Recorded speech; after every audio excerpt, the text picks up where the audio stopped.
What's going on, guys? Welcome back to another episode of Hustle with JesseW, and today we're going to go over how I add to my winning positions. Check it out.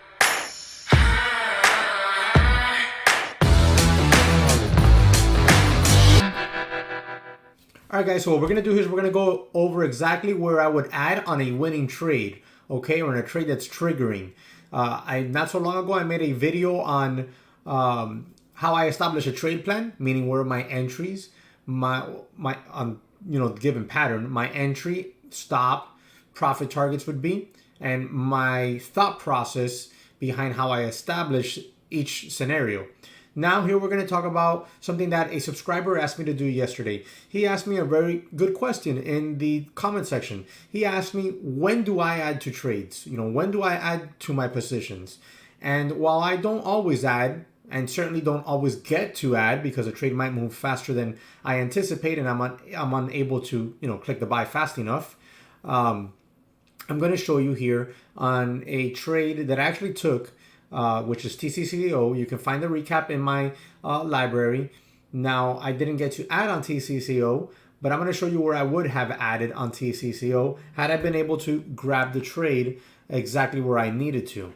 So, all right, guys. So what we have here is TCCO, and it makes this whoops, those are fib levels.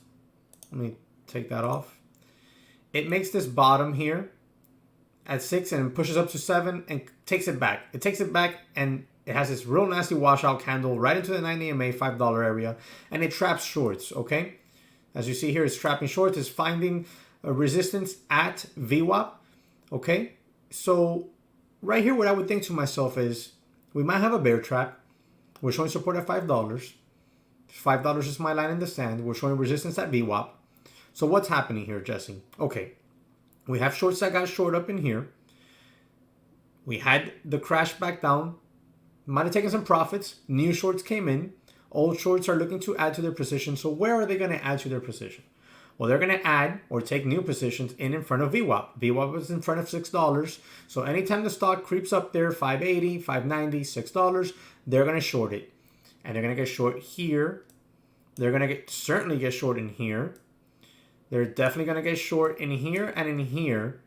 And they might even add to their position right here as we break under the 9 EMA.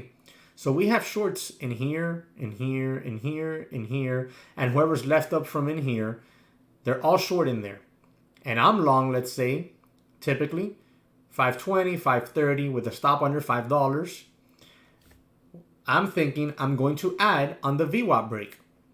If we break VWAP, I'm going to add 610, 612, 615, 620. I'll add between 6 to 620. That'll be my adding zone, because I know the shorts that were short in here are covering as we break up over VWAP. And whoever might be short up here is certainly uncomfortable at this point because we've broken over VWAP.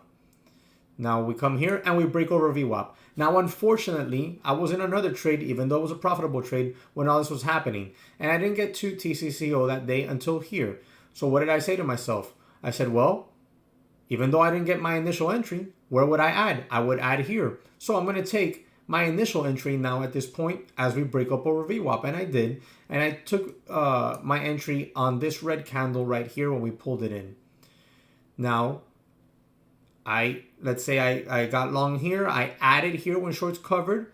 Now, up here in front of $7, $7.20, okay, is the high of day. I have two options here. I can take some profit off there, which I did when we broke over it. Or I can even look to add more because there were shorts up in here who are now covering. And more shorts that were in here that didn't cover are now certainly covering. So you could, or I would have safely added there, a little bit more position there, and taken profit as we squeezed. Now I did do that in the sense that I took my initial entry in here, and I took profits off in here as we squeezed and in here. And then I stopped out of the rest in this candle, I believe it was, or in this candle, can't remember. The recap is in my library. But that is right there exactly why I add and where I add when I can add. I would add in front of, well, not in front of, as we break a resistance point, because a resistance point is typically where a lot of shorts would get short.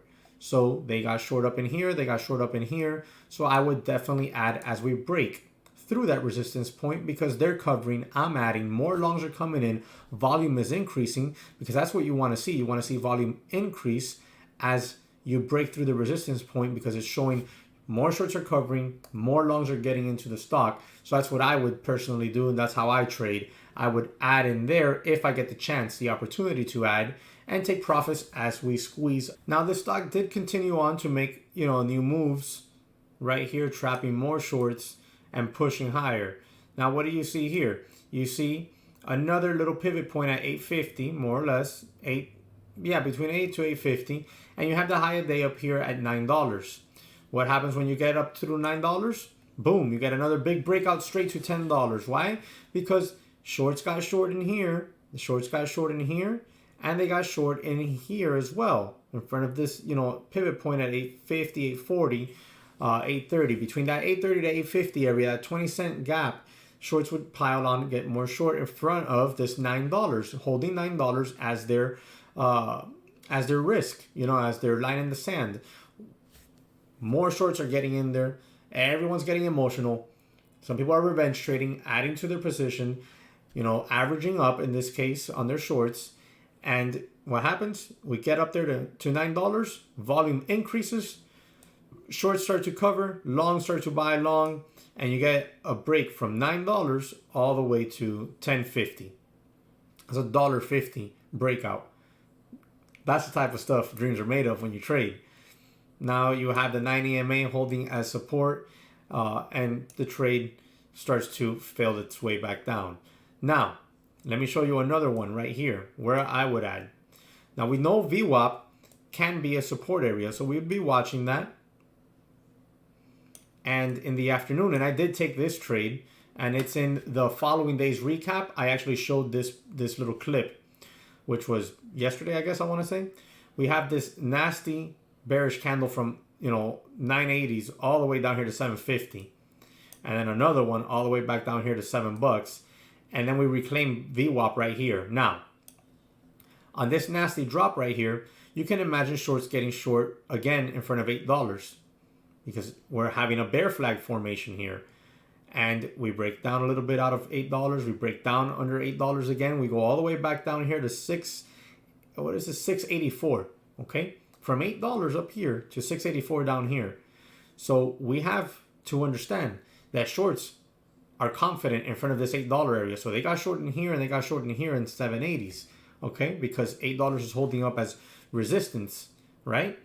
Why? Because it was support earlier in this area. So it only makes sense that if we break up over $8 again, we're going to get another squeeze if we have volume. And I did take this trade. I bought 814, I want to say, and I sold $9 on that day. Look at what happens. We pull it in.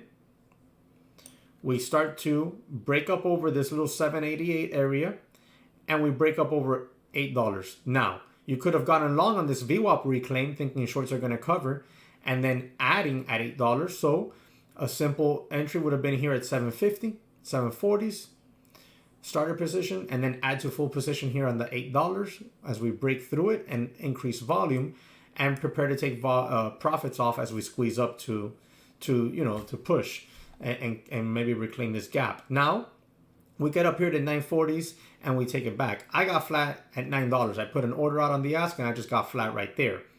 But one could have taken some profit off there and held on to the rest to see if we would make it up to 1050. If we got up to 1050, this stock would have probably gone to $12 because we would have squeezed out a whole lot more shorts at that point. It didn't. It just started to fade it back down. And the stock went to, I'm not going to say absolute garbage because the stock is still holding up fairly well on the daily. Let me see here. Whoops. So it's still holding up fairly well on the daily right there. From this gap up, I mean, this is a $2 stock and it went up to $10.50. So we're still holding up fairly well. I'm definitely going to keep this on watch the rest of the week. But that kind of shows you where I like to add. I like to add at pivot points that, break on volume, showing me that shorts are covering. The more shorts I see potentially piling into a play, and I'm confident on the long side, the juicier the play becomes. If I can enter at a very nice low risk area, and then add as we break out, then I'm gonna do it because shorts are gonna cover. And that's typically where I like to add. Let me know in the comment section below as well if there's some type of question you have regarding how I trade. If you've been watching me for a while, you've seen how I trade on my recaps. If there's a question in there that you think would make a cool video, drop it in the comment section below. And maybe I won't be able to do them all, or maybe I won't be able to do them right away, but at least I'll be able to jot them down and put them on my list of videos to pop out for you. So that'll really, help us both out, because I'll pop out a video and you'll give me an idea and we help each other out in that way. So I hope that answers that question. If you enjoyed the video, please smash that like button, subscribe to the channel if you haven't, and comment in the comment section, where do you normally add on your winning plays? I hope to catch you on the next one.